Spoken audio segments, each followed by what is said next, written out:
All right, guys, we're back again. COVID Cabal. Apologize for the delay. Apologize for the delay. I was getting the slides together and took a little bit longer. Took a little bit longer than I expected. Wanted to have really good slides for you guys today. There's a lot of stuff to cover. We may even go a little bit over 6 today. It's a very good show, and it's a very important show, actually. One second. It's a very important show today, actually, because as many of you guys know, this is the year anniversary I got out of prison. Can you believe it? Can you believe it has been 1 year since Pat Stedman got out of prison? How much changes in a year, guys? 1 year in there, been 1 year out. It just shows, like, I know this isn't this kind of show, right? But it's one of those things you can't give it up. You can't give up in life. Even if you get really punched in the face hard, you can't give up. There is so much beautiful stuff that can occur if you just keep moving, keep focusing forward. And if you take what you experienced in that hard situation and you own it, you alchemize it, and you use it to grow as a person. Sometimes people can have really bad setbacks, a lot worse than me, right? One of the things, you go in prison, you realize people, I certainly did not have it as hard as it humbles you, right? It humbles you, but people bounce back. People bounce back. At the end of the day, as long as you still got energy, you can bounce back, and you can turn the worst situations to the good. That's something, even in the situation in our country, that I believe that too.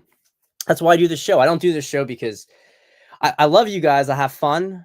I have fun doing the show. You know what I mean? But I don't do this show because, when have I ever tried to spread despair on the show? I try to be real with people about what's happening, but if anything, I've been, delusionally too optimistic at times. Let's say not realistic. Let's put it that way, because you can be realistic and optimistic. A realistic optimist is somebody who enjoys the fight, whatever the outcome, to a certain extent. It's a paradox. It's the faith of knowing that you're going to win, but feeling in your heart you're going to win, even when you intellectually know that maybe the odds are against you. And I think for many times, for the last few years, that was the case. I think now we have both reasons in our mind and in our heart to believe in victory. So if you guys are here, leave a comment in the chat. I got some great chat here too. This is my man, Train Companion here. Train Companion was in there with me. He's a really good man, and I don't know if he wants me to out him, so I'm not gonna out him. But he's a very good man, and he's been through harder stuff than me. That's for sure. I love you, brother. We did have a good time in there. I'm glad you're out too. Wine we're drinking for the 1 year. You're right. I should have picked out something nicer. You know what? You're right about that, Jose. I should. This is good. I didn't get any. It's not crap. This is Verdicchio di Castelli di Jesi, and this is from the northeastern part of Italy. It's a kind of obscure white wine. I remember I've had Verdicchio on this show before. Verdicchio is not a common white wine in Italy. It's mostly just found in that region, which I cannot remember the name of the region, but I know it's on the Adriatic.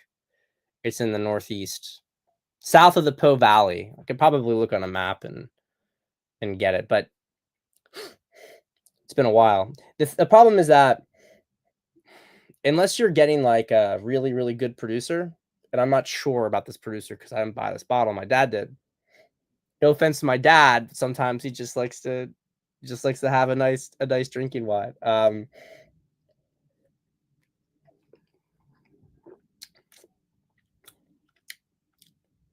It's very it could be, it's distinct. It's got a little like rubberiness to it, which I'm not saying that as an insult, but it's not a particularly. I remember the Verdicchio I had on the show was something nice. It was pretty nice. Had like a lot of flowers and stuff. This is Think of like a really watery green apple. That's kind of what it tastes like. No bright fruit in this one at all. It's a tart apple. I'm okay with it. I'm okay with it. Next COVID cabal will make up for it with something nice. All right, my friends. Yeah, this was the 2020 lives, man. That was we're never gonna be able to recreate that. Just because I'm not the same guy. None of us are the same. You know, it was like a moment in history going through that. That was fun though. That was fun. Even though it ended up getting me arrested and thrown in the feds, I wouldn't take it back. Don't tell my wife and parents that. I wouldn't take it back. It was a fun time. It was a fun time. A really solid 2.5 months of just being in the trenches. All right, let's get in the show today. All right. So, couple things. All right, last thing here. I have most of the stuff from season 1 saved. So maybe that's something I'll do. Maybe I'll start uploading it to YouTube. I did pull I think all of them. The ones like that, not all of the ones from the intermediate season, you know, when we were just kind of doing random episodes here or there after the arrest. I don't know that I have all of those because I started to do them on Twitch after. So I'll see what I have. You know, if I don't have them all, I have most of them. So yeah, it'd be good to have them. But let's be honest, Jose, are you really gonna watch these? I don't know. It's crazy. It's definitely something for posterity, though. All right, so let's go into what's happened. Okay, there's a couple things. The London connection is really important. Those of you guys who have been watching the show for a while know that I'm pretty bought into Luongo's thesis about London. It's not just London, it's the deeper group behind it. But I think that there is a very prominent element here of the British Empire, at least elites in Britain, trying to take down the United States and trying to control the United States. And you know, guys from COVID Cabal season 1 know we did a long history of what actually was going on behind the scenes between U.S. and Britain. And I know that some of you guys love that history series, the sort of forgotten stuff, reading between the lines. We are now at this juncture, though, where I think this war is becoming more and more obvious. And if there's anything that underlines Tom's thesis here, and by the way, Juan O'Savin, even that guy, right? Even good old Juan, who I might still, if it comes to my attention, I might listen to him once in a blue moon, you know?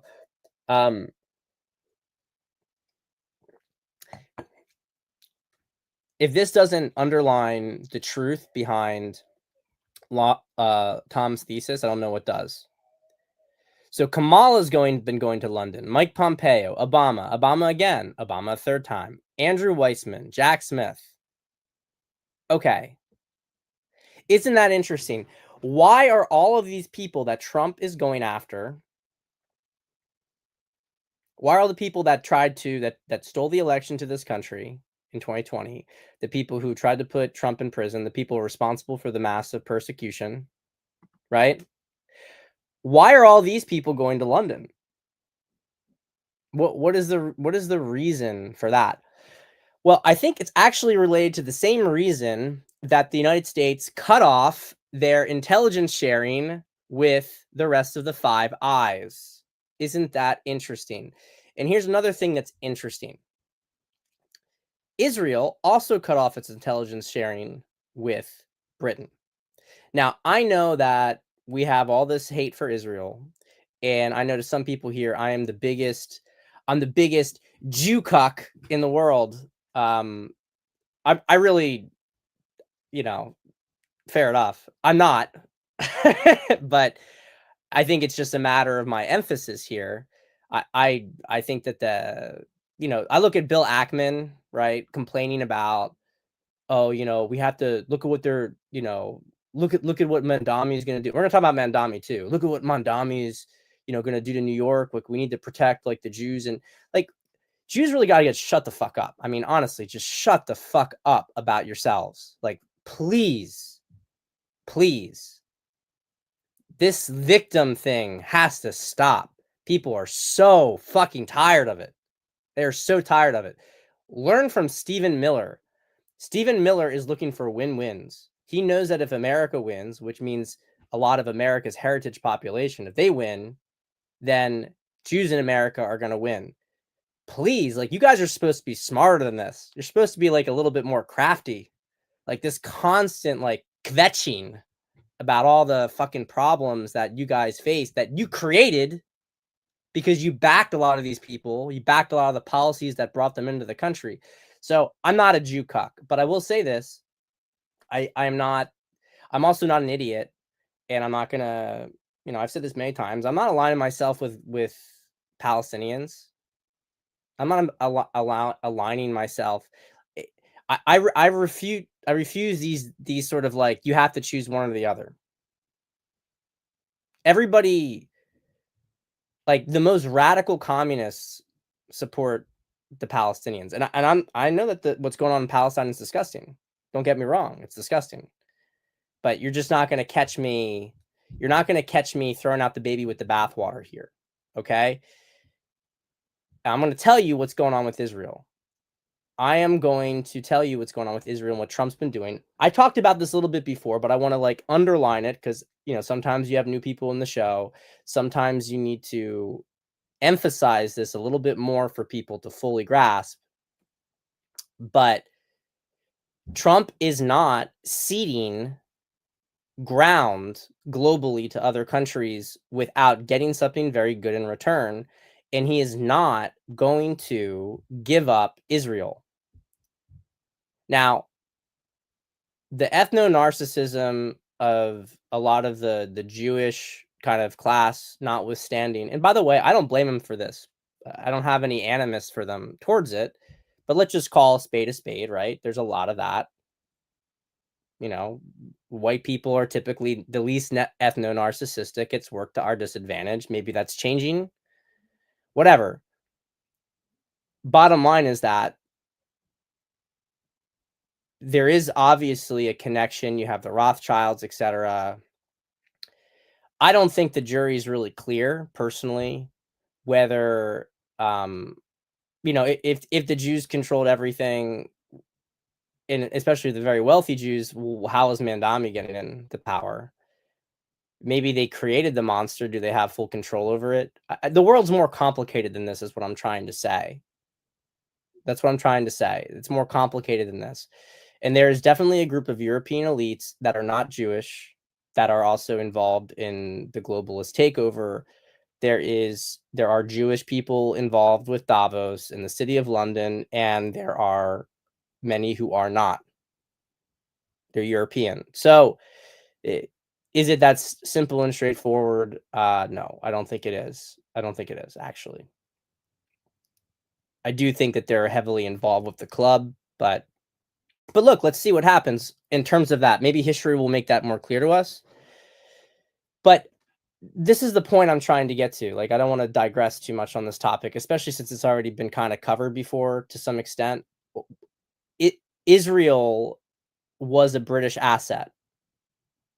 And it was a British asset that also embedded itself in America through evangelicalism. So you have the Schofield Bible, right, that produces this sort of Looney Tunes type of Christianity, where you have people like Mike Huckabee thinking that the entire purpose of being a Christian is to preserve the state of Israel, which is really, when you see someone say this kind of stuff, you have to start, you kind of start to wonder, like, are they under some kind of mind control? Like, did they get MK Ultra? Because there's no logical coherency to it. None of it makes any sense whatsoever.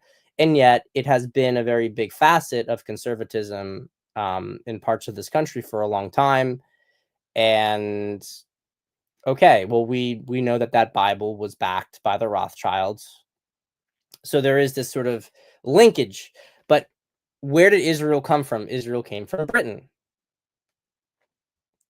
So was Israel really a British asset? This is what I'm talking about, like the rabbit hole stuff. Was Israel really being controlled by the city of London?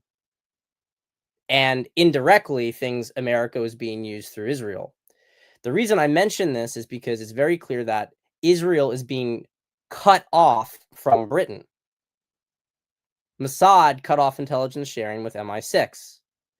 The fight that's going on right now between Trump and Netanyahu is that Trump is trying, and this is what people don't understand, because you can see that Trump is trying to help Israel, but not giving Israel everything that they want, which automatically doesn't make him a cuck, but it makes him somebody who's trying to wrestle this country back under America's control rather than having the tail wag the dog as it had been before. The question is, was there another, the tail that was wagging the dog, Israel, was that tail being wagged by another tail, Britain? That's the bigger question here.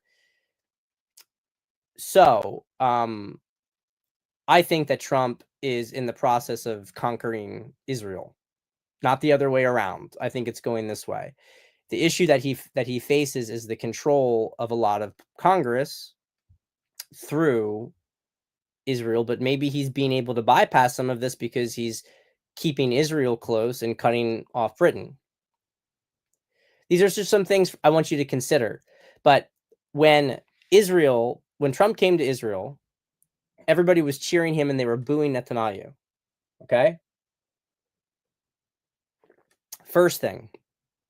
Second thing, when J.D. Vance is in Israel and the Knesset holds a vote on annexing the West Bank, J.D. Vance basically is like, this was like a clown show.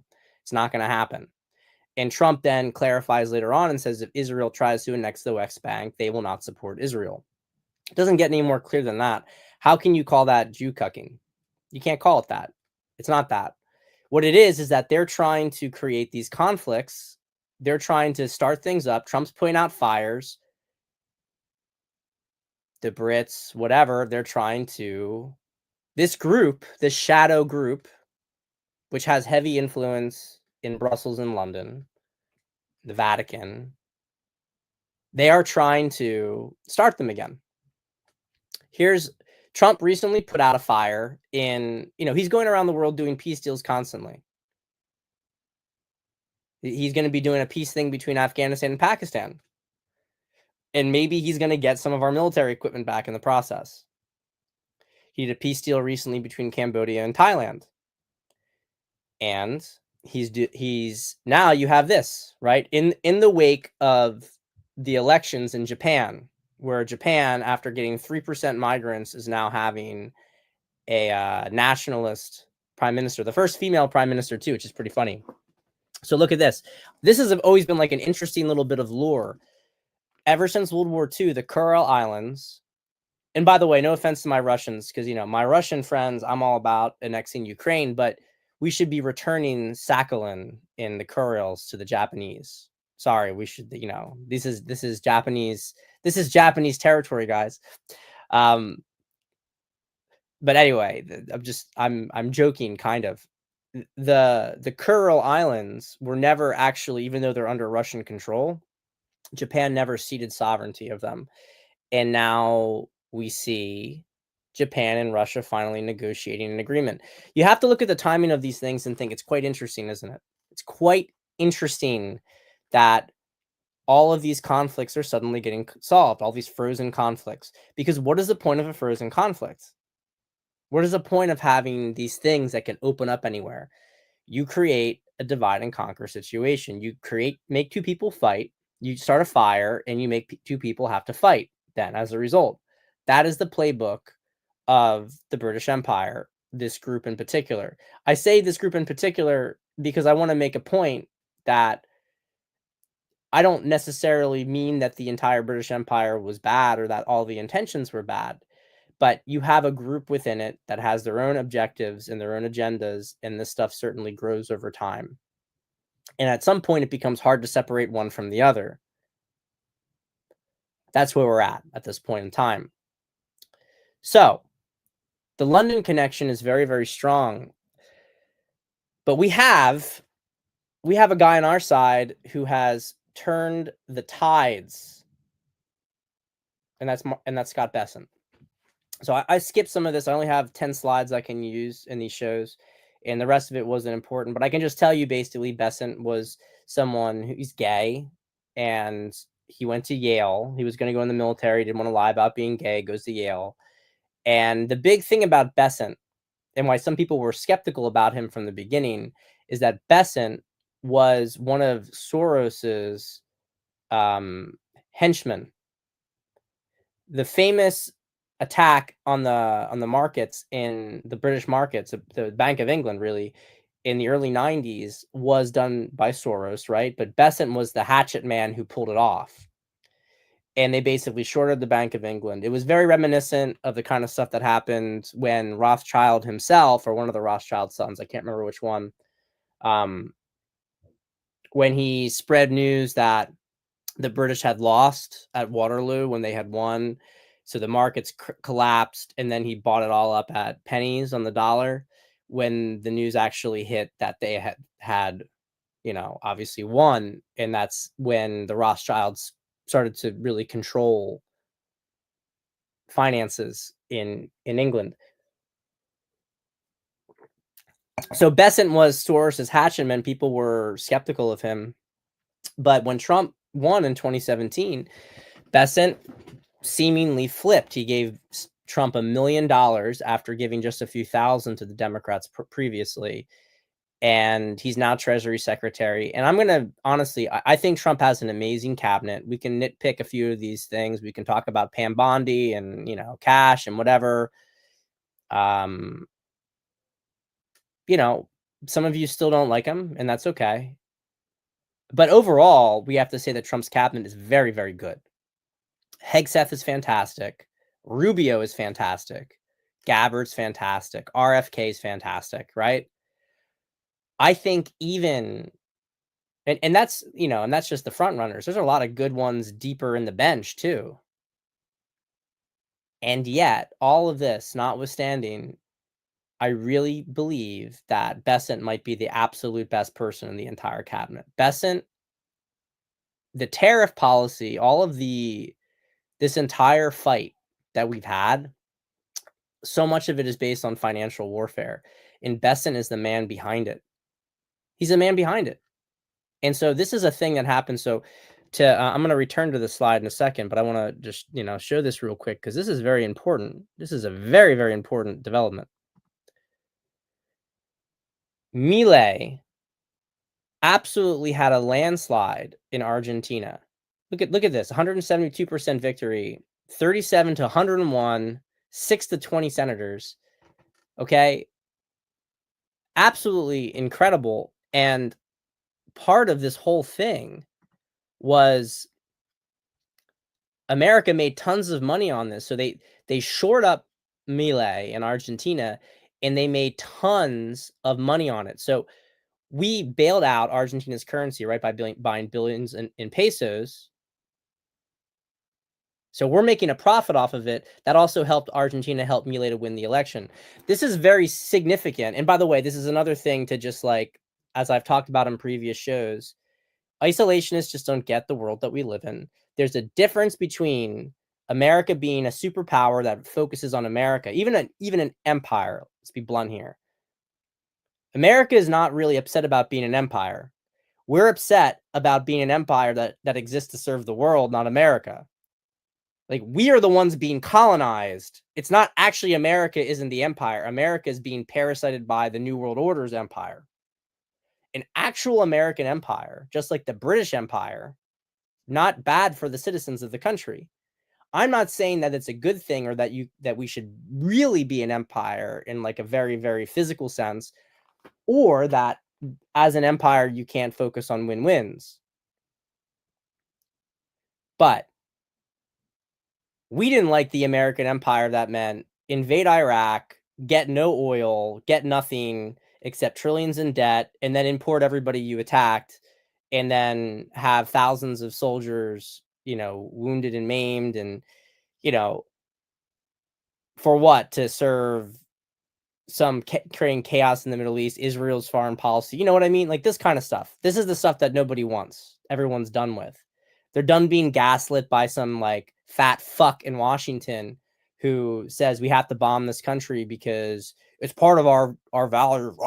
It's part of democratic values. You know, the fucking guy, fucking slob.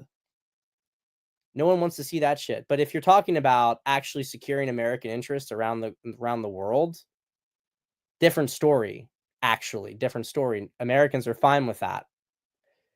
And by the way, we're doing a good job of showing people in the Southern Hemisphere. We talked last COVID cabal. What did we talk about?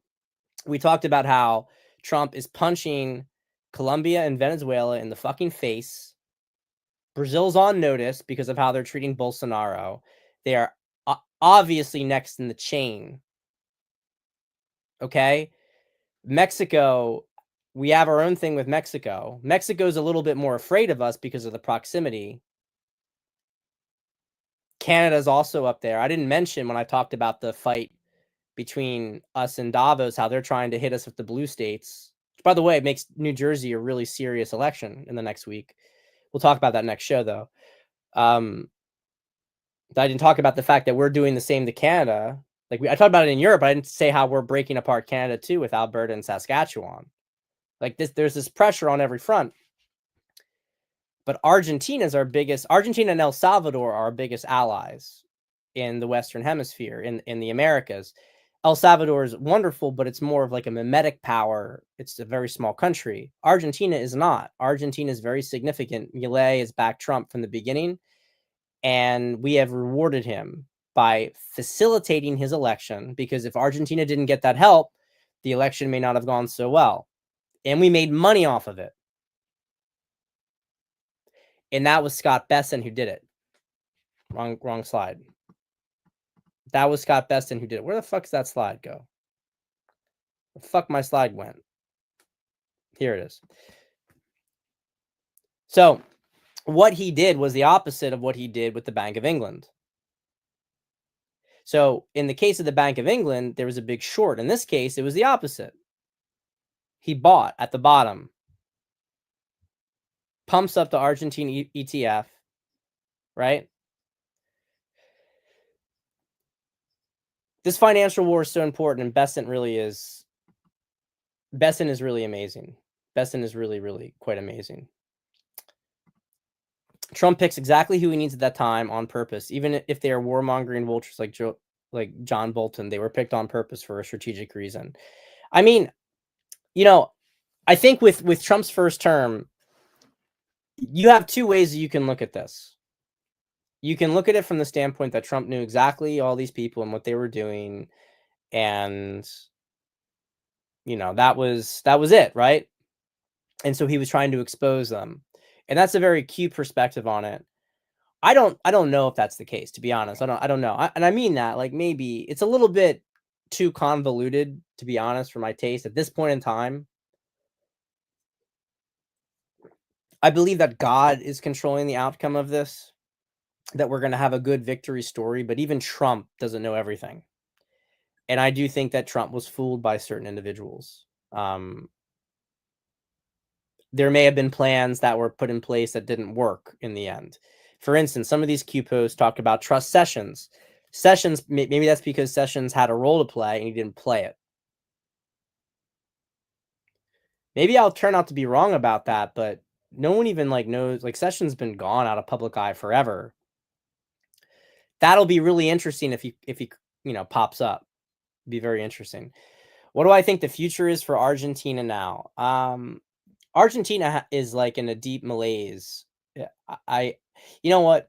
I'm going to talk to some of my Argentine friends and get their ground perspective, and maybe we'll address this on another COVID cabal, because right now, like, Argentina has a real demographic situation as well. I mean, people like to talk about the fact that some people will say it doesn't have any illegal immigration. That's just not true at all. I mean, there's tons of illegal immigration. And while Argentina is still the most European South American country, it doesn't it's not as European as it was 50 years ago, 60 years ago, that's for sure. I mean, you look at Argentina in the 50s, it was indistinguishable from Southern Europe, pretty much. You know, it was mostly Italians and Spanish and some Germans. And it doesn't look like that anymore. It looks it's definitely, you know, whatever. I mean, that's not the biggest point here, but the point is that there's a class difference in the country and there's a hollowing out of the Argentine middle class. So it's becoming more and more like a country that has like Brazil. It's becoming more like Brazil, in other words, over time demographically. Doesn't have a large African population, but in its own way, it's becoming more like Brazil demographically. So I don't know if Milei is going to ultimately be able to undo all the damage. It will be very interesting to see if he can. I do think Argentina has immense potential, tons of natural resources, solid human capital. Still, I mean, it's doable. It's doable. Absolutely. I do know that Milei's reforms, some of them are better for PR than they've actually occurred. You know, people in the country are still struggling a lot.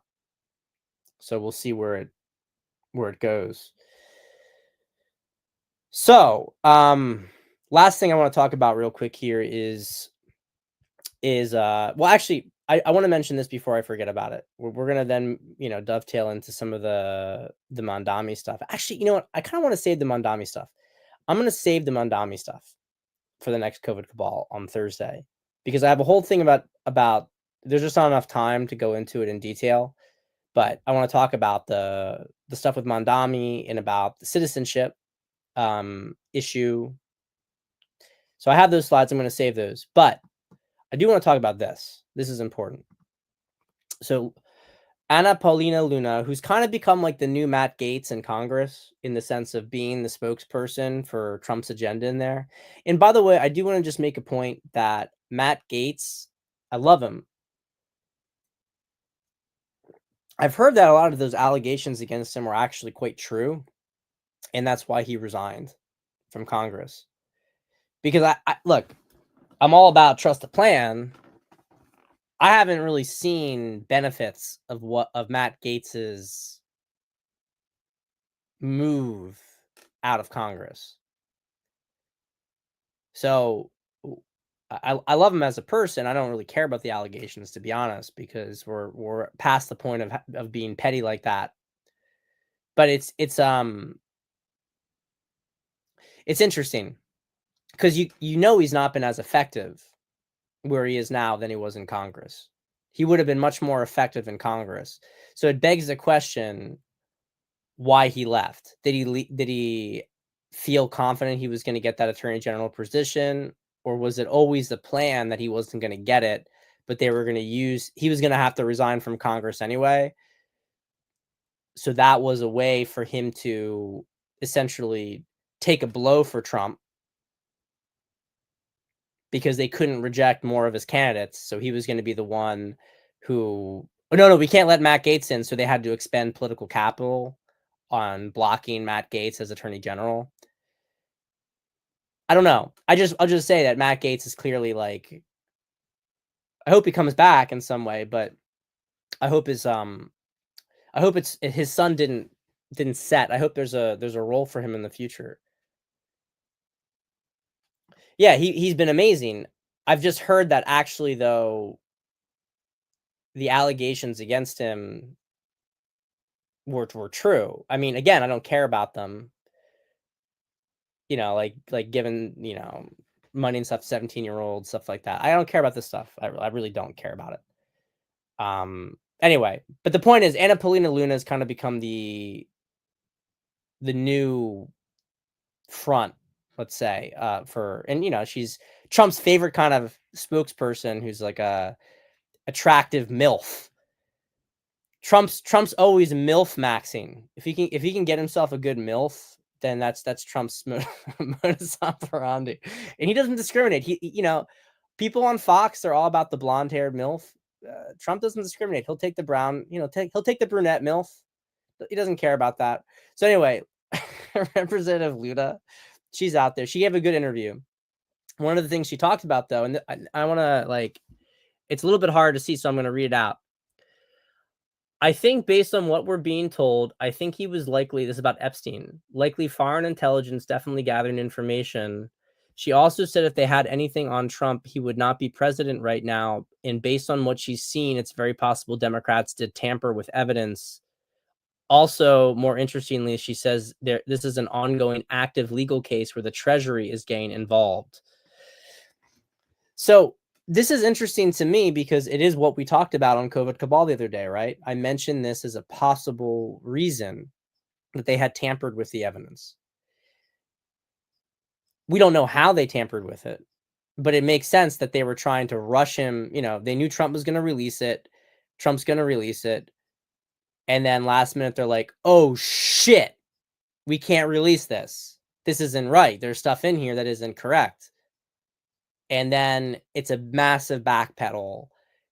And Trump starts to do like loyalty testing, like demanding people like trust me, just trust me, we can't release it, stop talking about it. And then, you know, as this is happening, all the most bad faith people you could imagine, all of a sudden, after having 4 years to release it, start demanding Trump release it.